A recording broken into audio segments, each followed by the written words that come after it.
Selamat malam Pak, perkenalkan nama saya Irene Camelia Banggur dari kelas 1C dengan NIM 2103030091 Prodi Sosiologi. Di sini saya akan mereview kembali buku tentang politik konstitusi di dalam multinasional demokrasi. Yang pertama, apa kesepakatannya hubungan konstitusional Kanada dengan bangsa Métis? Kanada lahir dari kompromi antara elit politik. Kanada mempunyai prinsip-prinsip yang dijantungi dalam kompromi dan kemudian diuraikan ke dalam konstitusi negara. Konstitusi suatu negara adalah pernyataan kehendak rakyat untuk diatur sesuai dengan prinsip-prinsip tertentu yang dipegang sebagai fundamental. Prinsip-prinsip ini mewakili apa yang disebut oleh Aaron Lippard, yaitu sebagai konsensus minimal yang diperlukan untuk mengakomodasi berbagai pihak dalam satu kesatuan. Sebagai bagian juga dari menciptakan negara yang bersatu dari pantai ke pantai. Kanada juga merugikan kesepakatan untuk ekspansi ke barat pada tahun 1870. Kesepakatan ini didasarkan pada kompromi politik yang dicapai antara perwakilan Kanada dan pemerintah sementara yang dibentuk secara demokratis oleh rakyat Kanada. Sementara itu, di bawah kepemimpinan Louis Riel, Métis ini memimpin pemerintahan sementara untuk merundingkan hak-hak tanah dan politik dengan imbalan masuknya Manitoba secara damai ke dalam konfederasi. Di samping itu, berdasarkan teori akomodasi elit Lippard, saya berpendapat bahwa hubungan konstitusional antara Kanada dan Métis didasarkan pada janji-janji hak yang disepakati antara Métis dan para pemimpin Kanada selama momen-momen penting pergolakan politik. Di dalam hubungan konstitusional Kanada dan Métis dibagi lagi menjadi 4 bagian. Yang pertama, menempatkan Métis di lanskap konstitusi Kanada. Métis adalah bangsa pribumi yang berbeda yang muncul di padang rumput Amerika Utara atau yang secara historis disebut Barat Laut. Bangsa Métis lahir dari anak-anak yang muncul dari persatuan perempuan bangsa pertama dan laki-laki Eropa dan mengembangkan cara hidup yang unik sebagai pemburu kerbau dan terorganisir secara politik sebagai masyarakat di Barat Laut selama akhir abad ke-18 dan awal abad ke-19, ketika Kanada menempatkan ambisinya untuk menegaskan kedaulatannya dari timur ke barat. Orang-orang Barat Laut berusaha mempertahankan penentuan nasib sendiri di Kanada untuk bersatu mengatur panggung untuk politik konstitusional yang menarik meskipun jarang diuji. Pada tahun 1870, Kanada mencapai kesepakatan dengan orang-orang di Barat Laut untuk melindungi tanah dan hak-hak politik dengan imbalan masuknya wilayah mereka secara damai sebagai provinsi baru, Manitoba, ke dalam konfederasi. Terlepas dari kesepakatan ini, Kanada mengirim pasukan untuk mengambil alih wilayah itu melalui kekuatan militer. Tentara Métis akhirnya dikalahkan oleh pasukan Kanada pada tahun 1885. Dengan adanya kekalahan, Riel menyerah untuk menghadapi pengadilan untuk pengkhianatan tingkat tertinggi terhadap negara Kanada dan kejahatan yang dia nyatakan bersalah dan dijatuhi hukuman gantung.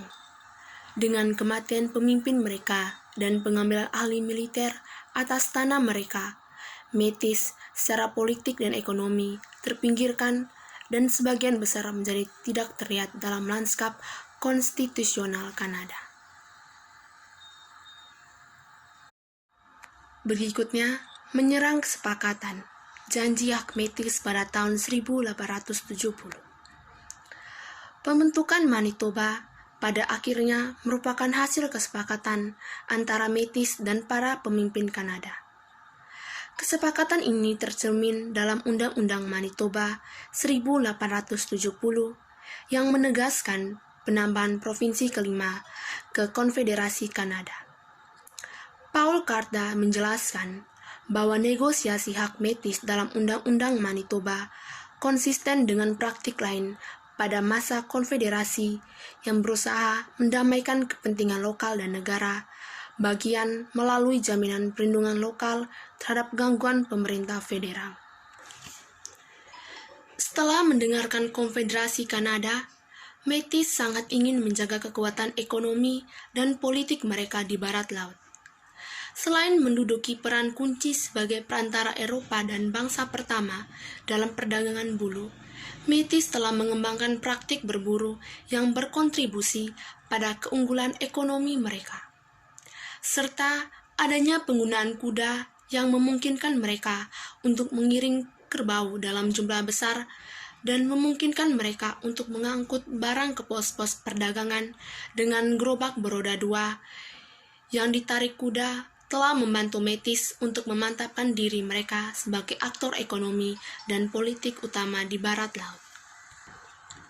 Berikutnya, melanggar kesepakatan penolakan hak Métis. Meskipun mereka tidak dalam kesepakatan yang sempurna, Métis dan para pemimpin Kanada telah menyetujui proses dan kesepakatan yang diatur dalam Undang-Undang Manitoba. Dua elemen inti dari kesepakatan konstitusional akan menjadi sumber pertengkaran, amnesti dan tanah. Paul Karda melihat bahwa terungkapnya berbagai peristiwa mengungkapkan banyak tentang nilai otoritas konstitusional dalam menghadapi kekuatan politik yang tidak mau dan tidak seimbang. Pada saat setelah adopsi Undang-Undang Manitoba, Kanada melanggar kesepakatan konstitusional pada tahun 1870. Sementara itu, konstitusi adalah tawar-menawar antara aktor politik. Daya tahan mereka tunduk pada kekuatan yang melampaui aktor. Perubahan sikap politik dan perbedaan tujuan politik berkontribusi pada rusaknya kesepakatan konstitusional antara Kanada dan Métis. Bagian yang terakhir, mencapai kesepakatan baru, janji hak Métis pada tahun 1982. Krisis konstitusional untuk persatuan nasional pada 1080-an menandai titik kritis yang memungkinkan Métis untuk merundingkan kesepakatan konstitusional baru dengan Kanada. Dipicu oleh kebangkitan nasionalisme di Quebec pada akhir 1960-an, para elit negara itu memulai beberapa putaran politik makro konstitusional untuk merundingkan kesepakatan baru yang akan mengamankan persatuan nasional. Dengan adanya tujuan ini, Métis menciptakan sebuah organisasi nasional, Dewan Asli Kanada, untuk mengadvokasi hak-hak mereka dan mewakili kepentingan mereka. Dengan diberdayakan oleh keputusan Calder Mahkamah Agung Kanada pada tahun 1973, masyarakat adat sekarang akhirnya akan memiliki kesepakatan dalam perdebatan konstitusional yang meluas untuk bersikeras bahwa mereka juga memiliki hak untuk tunduk pada konstitusional berdasarkan persetujuan. Para pemimpin Métis memulai politik mega konstitusional. Tidak ada rencana induk tentang bagaimana memajukan agenda mereka, tetapi ada kejelasan tentang komitmen agar tanah dan hak politik mereka diakui dalam kesepakatan konstitusional yang baru. Adanya kesinambungan komitmen ini terekam dalam sebuah artikel yang diterbitkan di majalah Métis New Brand pada tahun 1978. Riel Dumont dan ratusan orang Métis serta India bertempur di Bacom untuk hal-hal yang sama diperjuangkan hari ini. Mereka menginginkan pengakuan sebagai sebuah bangsa. Para pemimpin kita saat itu seperti yang ada sekarang, mereka tahu bahwa kunci kemerdekaan mereka adalah penyelesaian tanah dan pengakuan bangsa Métis. Kita tidak boleh melupakan perjuangan. Yang kedua yang saya mereview, menanggapi referendum pemisahan, perubahan konstitusional dan kuasa konstitusional di Quebec dan Skotlandia. Contoh-contoh referendum tentang pemisahan diri dalam demokrasi liberal multinasional maju yang diadakan dengan persetujuan implisit atau eksplisit dari negara pusat tidak banyak. Pada Oktober 2017, upaya baru untuk mengadakan referendum kemerdekaan Catalonia dinyatakan inkonstitusional oleh Mahkamah Konstitusi Spanyol.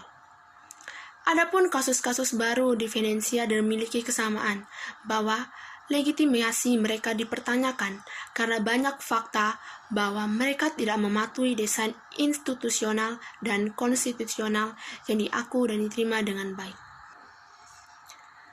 Di dalam perubahan konstitusional dan kuasa konstitusional dibagi lagi menjadi 3 bagian. Yang pertama, referendum pemisahan, asimetri kekuasaan, dan perubahan konstitusional dalam sistem pluranasional. Signifikan pasangan harapan ancaman. Di antara faktor-faktor terpenting yang mempengaruhi keberhasilan dan kelangsungan hidup negara federal adalah kemampuan mereka untuk merespon perubahan dan tantangan yang terkait. Hal-hal ini menjadi lebih mendasar lagi dalam kasus federasi pluranasional atau kuasi federasi, di mana perubahan mungkin sering datang dari perkembangan. Secara umum, aspirasi konstitusional utama masyarakat subnegara bagian di negara-negara pluranasional dapat dicirikan sebagai otonomi, perwakilan, dan pengakuan. Dengan kata lain, unit nasional subnegara menginginkan kerangka kerja konstitusional negara untuk lebih beradaptasi dan lebih mengenali negara-negara minoritasnya dan untuk menyerahkan lebih banyak kekuatan secara internal untuk menyesuaikan posisi antara negara-negara yang lebih memiliki negara dan yang tidak memiliki negara. Hambatan yang dihadapi oleh minoritas nasional subnegara bagian ketika mencoba untuk mendapatkan perubahan konstitusional dapat menyebabkan peningkatan dukungan untuk opsi seperti negara bagian yang lebih radikal dan sebagai akibatnya permintaan referendum pemisahan diri. Bagian berikutnya, janji konstitusi dan perubahan di Skotlandia referendum 2014 penuh ancaman dan janji terakhir. Seperti yang diketahui, pemerintah Skotlandia mengadakan referendum kemerdekaan Skotlandia pada September 2014. Kampanye referendum menghasilkan wacana politik oleh pihak ya dan tidak memobilisasi angka 2 macam harapan. Hasil referendum kemudian membuka jalan bagi berbagai reformasi konstitusional dan kuasi konstitusional yang dirancang untuk memperkuat posisi parlemen Skotlandia dan juga mempengaruhi negara-negara lain di Inggris. Namun, pada saat yang sama, ada seruan untuk pendekatan baru terhadap devolusi dan referendum yang lebih melindungi integritas perhimpunan. Partai Nasional Skotlandia pertama kali memenangkan pemilihan parlemen Skotlandia pada tahun 2007.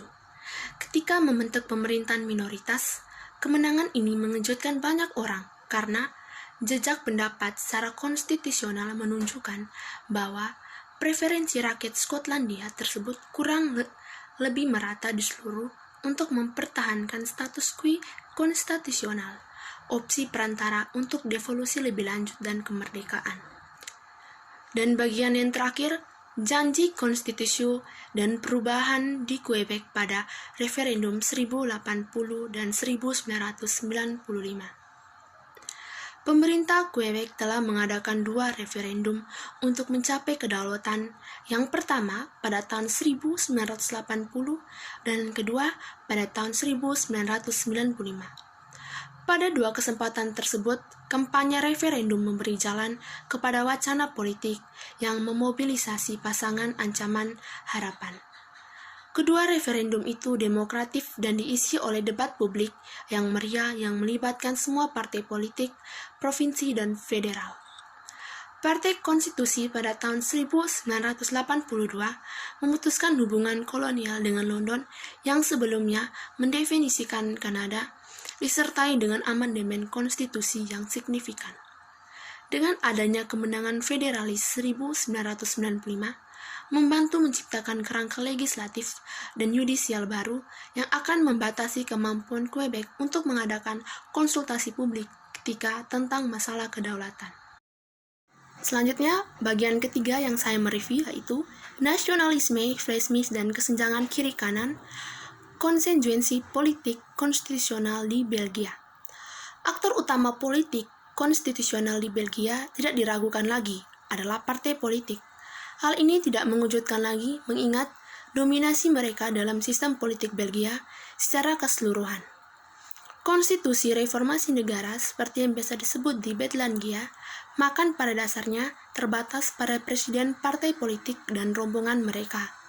Umumnya terdiri dari sejumlah politis top lainnya dan ahli kelembagaan partai. Pembelaan linguistik dan sosial ekonomi di Belgia, lintas sektor dan tumpang tindih sebagian. Masyarakat dan politik Belgia secara tradisional dicirikan oleh 3 apa yang disebut sebagai garis patahan yang membentuk perpecahan dana, konflik politik, garis patahan filosofis membagi umat Katolik, dan pemikir bebas secara ekonomi yang memisahkan tenaga kerja dan modal. Perpecahan filosofis untuk waktu yang sangat lama penting dalam sejarah Belgia. Ini secara bertahap menghilang ke latar belakang pada paruh kedua abad ke-20, terutama setelah beberapa kompromi mendasar dicapai pada masalah sekolah pada 1950-an yang menenangkan salah satu masalah utama. Perpecahan sosial ekonomi juga sebagian ditenangkan melalui fakta sosial yang memasang sistem dialog sosial yang dilembagakan antara serikat pekerja dan organisasi pengusaha di Belgia sejak lahir Perang Dunia Kedua dan seterusnya. Namun demikian, perpecahan kiri-kanan terus menjadi pusat politik Belgia sama seperti kebanyakan negara Eropa lainnya. Demikian hasil mereview buku Politik Konstitusi di dalam Multinasional Demokrasi. Atas perhatian Bapak, saya ucapkan terima kasih dan selamat malam.